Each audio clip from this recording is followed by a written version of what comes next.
Carla Kelly? She had to go. Okay, so ZEKIEL Edwards, I think, was still here?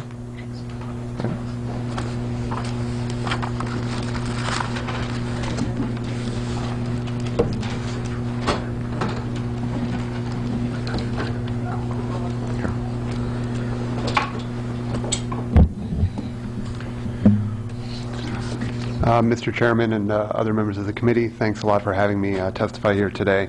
My name is Zeke Edwards. I'm a staff attorney at the Innocence Project in New York, and I'm here to testify in support of Senate Bill 357 concerning eyewitness identification.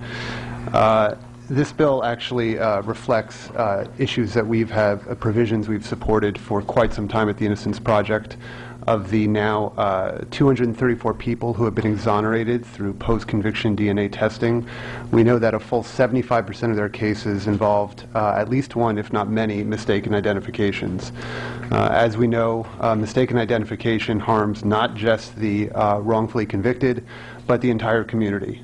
Victims have to bear the burden of having sent an innocent person to prison.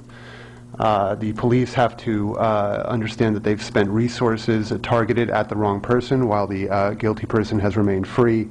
And the community as a whole has suffered in public safety because the actual perpetrator has been on the streets while an innocent person has been in jail. All of the reforms that are, or provisions and improvements in Senate Bill 357 we support, and they're supported by 30 years now of copious social science research. I'm going to focus very briefly on one that I think is the most critical, which is that lineups be performed when practicable double-blind or blind, meaning that the person administrating the lineup does not know who the suspect is. This is critical for a number of reasons. First of all, it prevents any intentional, but more importantly, any inadvertent cues that the administrator may give to the witness about who the suspect is. Science has shown that this occurs through no malice on the part of the police. It's rather human nature. It also prevents a witness from seeking guidance from the administrator as to whether or not they are identifying the correct person, as opposed to basing it on their memory. And it also prevents the police from giving any confirming feedback immediately to the witness about the supposed accuracy of their identification, which would thus artificially enhance their confidence, and also, science has shown, distorts their memory of the event itself. Doing it double-blind also reinforces some other best practices which are included in Senate Bill 357, giving the witness a warning before the lineup that the perpetrator may or may not be present, which was recognized by this Supreme Court in State versus Ledbetter. If you do that and then you have a non-blind officer suggesting inadvertently to the witness who the suspect is, you've defeated the purpose of warning them that the suspect may or may not be present. In addition, taking a certainty statement in the words of the witness at the time of the identification, if it's done after a suggested procedure, you're not going to get necessarily a certainty statement in the identification that's uncontaminated. Almost in closing, I would just want to note that some police departments express concern about the resources of doing lineups double-blind.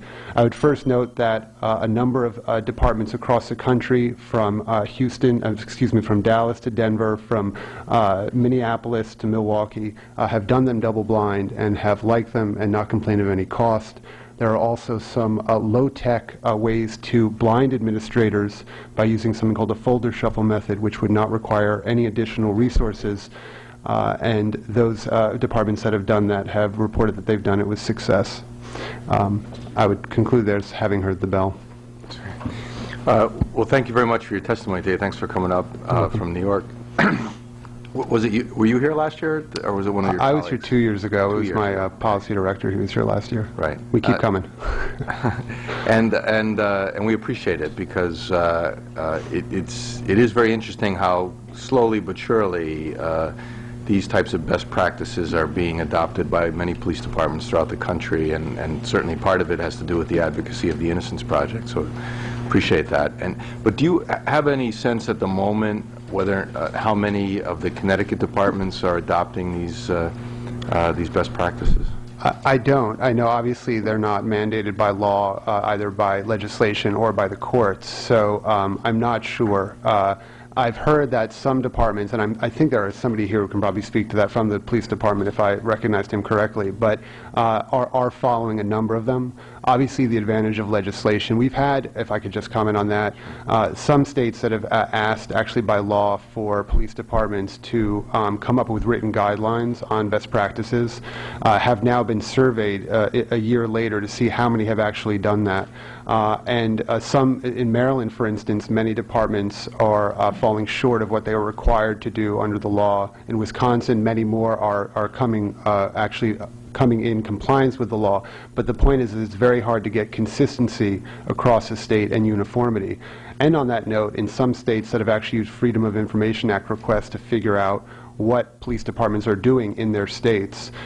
In North Carolina, Georgia, Texas, and Wisconsin, I believe, those surveys actually revealed that over 80% of the departments that were asked, do you have identification procedures, actually didn't have any at all. And so, although I think and I hope that Connecticut police departments, the majority of them, are trying to follow best practices and don't doubt it, I think legislation is the only way to get uniformity to make sure that we minimize in every department the chance of wrongful conviction.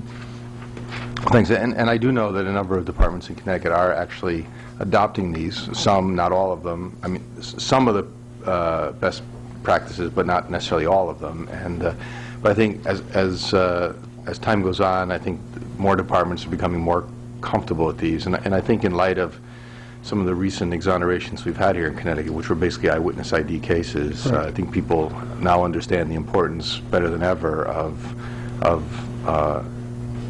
giving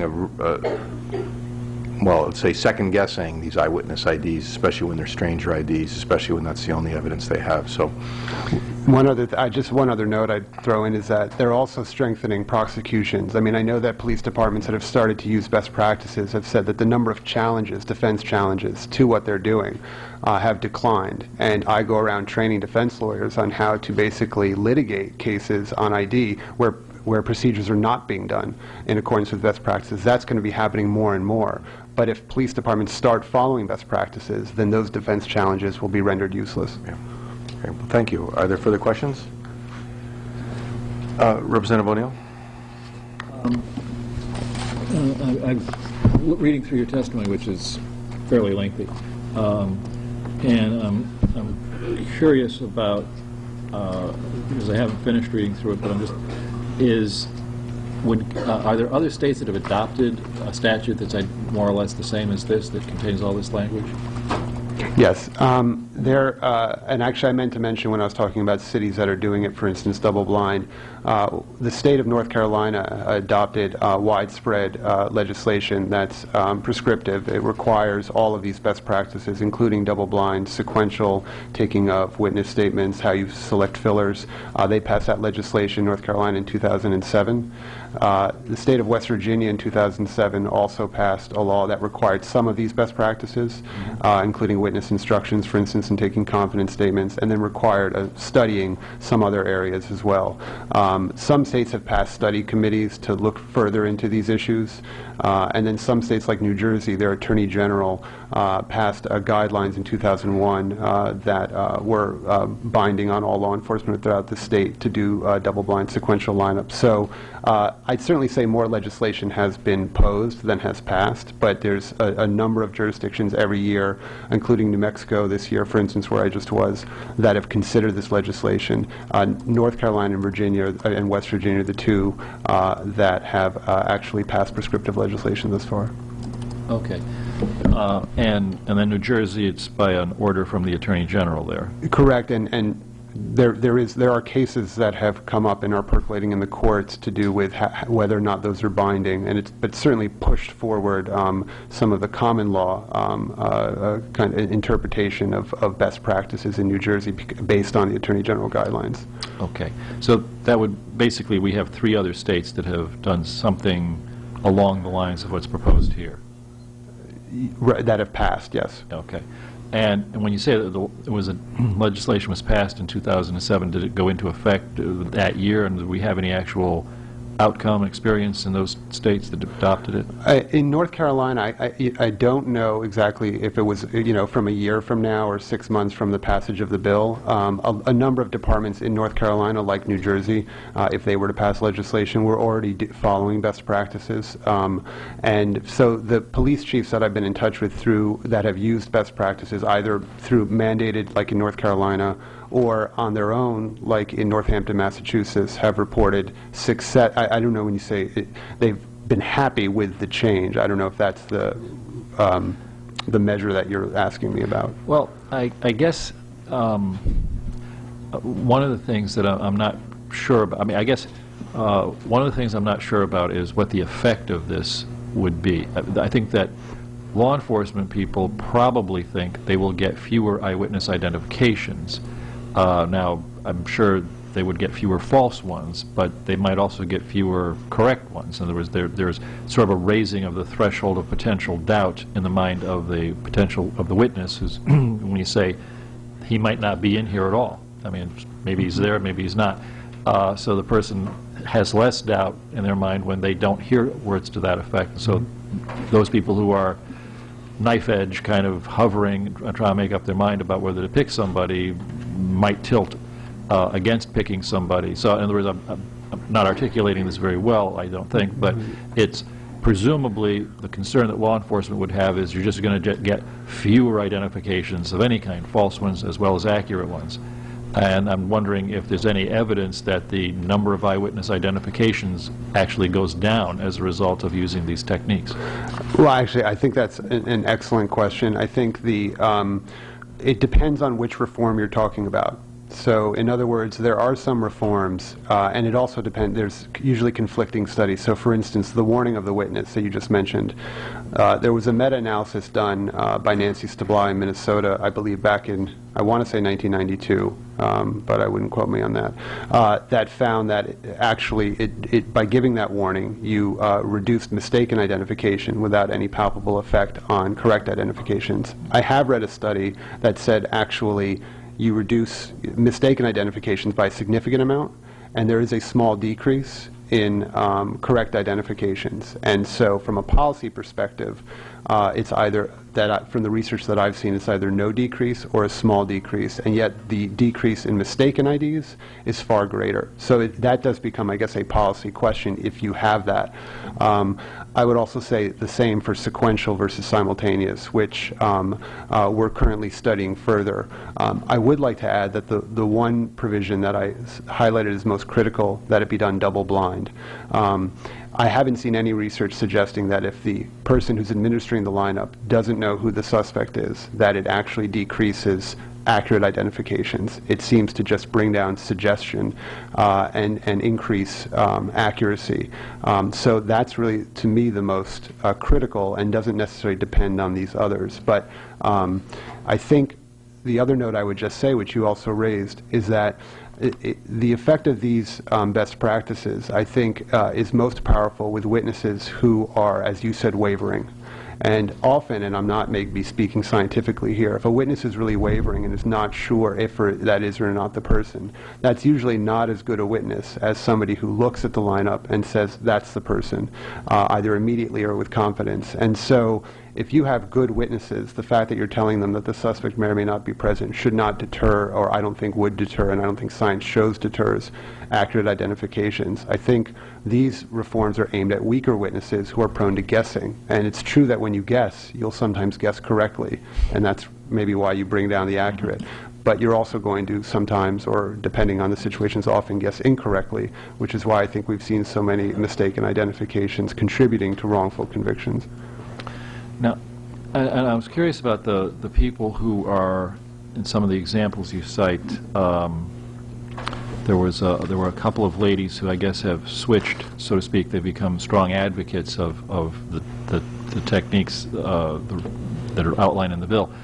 And I was just curious, maybe you don't know, but were they both, they wrongly identified their assailants, were they the same, were they part of the same case, or were they just they were two separate cases? Those are two separate cases.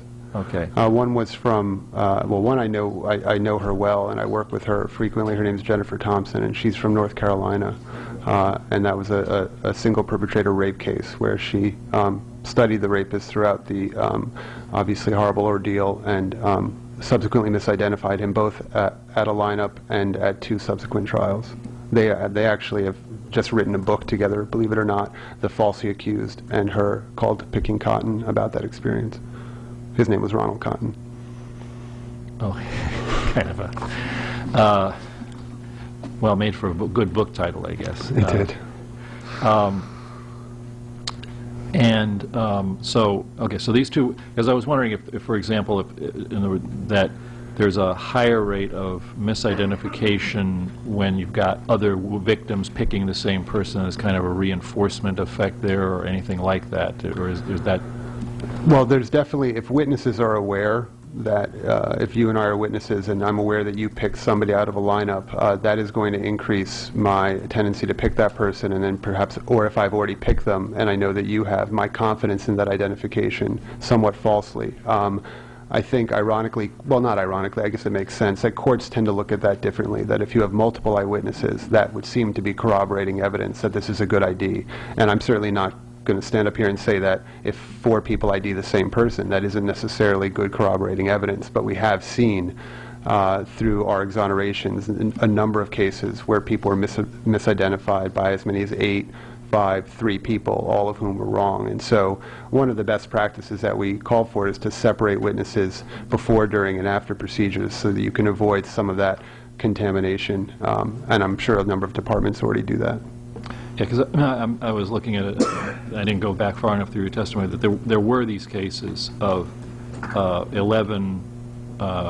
60 victims and 10 people, I think, erroneously identified one individual as the perpetrator. In that particular case, I guess where I was going with this, the question that popped into my head is, were all of those, and you may not remember, were all of those the same police department, or were there multiple police departments conducting one of these things where it's crossing jurisdictional lines? I'm pretty sure, and you can probably tell me because you have it in front of you, that's Stephen Phillips' case. Yes. I can't answer that with 100% accuracy. I believe those were all in Dallas County. Which would all have been the same police department, but they also, I don't know if they're at the same time. I certainly don't know if they involve the same officers. I mean, I can find that out. Because, I mean, if you have somebody who's making either consciously or subconsciously all these suggestions that, then that would certainly explain it. If you had 3 different police departments and they're all producing the same result and they're all wrong, then that would, you'd really wonder how they're doing it and why it's producing that same wrong result over and over again, assuming they're not in communication with each other and conspiring or anything like that. Okay, because I mean, part of this is just the unreliability of the human memory is part of what's going on here, it seems. I mean, there's a certain level at which you can be suggested to by someone, but if you studied someone's face for many minutes with the intention of trying to remember them, and you still get it wrong when you're presented with somebody, that really calls into question the ability of people to actually remember things. And I assume these are all relatively short periods of time between the events where they were witnesses and then the time when they were asked to make an identification. In most cases. And absolutely, I mean, the fallibility of memory is something that's well documented, and it's not something necessarily that all judges or jurors understand, but I think social scientists do. And no amount of best practices is going to completely eliminate wrongful convictions, and there certainly are cases where the reason somebody made a mistaken identification has far more to do with their poor memory or their poor viewing conditions than it had to do with some suggestive procedures. But social science has been looking at this issue really most intensely since the 1970s, and which is really coincides with, well, about 15 years later with the onset of the DNA exonerations. And so what we're really most concerned with is we've been doing it one way traditionally in many police departments for years, and that has seemed to contribute to the problem. And a lot of those procedures that the police use were based primarily, I would imagine, on experience, and that's not to knock experience, because often that can count for a whole lot, but not necessarily on scientific experiment and testing different procedures. And so the reforms that we're advocating for now we believe social science has shown through empirical tests, peer-reviewed articles, would reduce the rate of mistaken identification compared to the traditional procedures that have been used with the best of intentions, but not necessarily effectively. Thank you, Mr. Chairman. Are there any other questions from members of the committee? Thank you very much for your testimony. Thank you. And I did submit written testimony. I imagine it's included in the record. Yes, Thanks. thank you.